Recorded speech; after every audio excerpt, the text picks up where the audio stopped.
Nebraska lawmakers are looking to learn if change is needed to address the growing amount of foreign investors buying up land here in the U.S.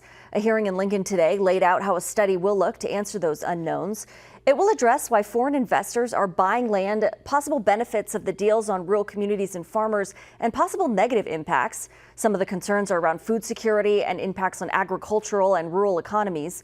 Today, leaders advised getting ahead of the issue before it grows more. There's a lot of merit in shutting the door before the horse is gone rather than trying to come in afterwards and clean things up. The USDA's latest report shows 1.7% of privately held ag land is now owned by foreign investors, totaling nearly 800,000 acres. It's a significant jump for the year before, where over 100,000 acres of land were foreign owned. The USDA says the majority of foreign owned land is from Canadian investors as well as European countries. While many people will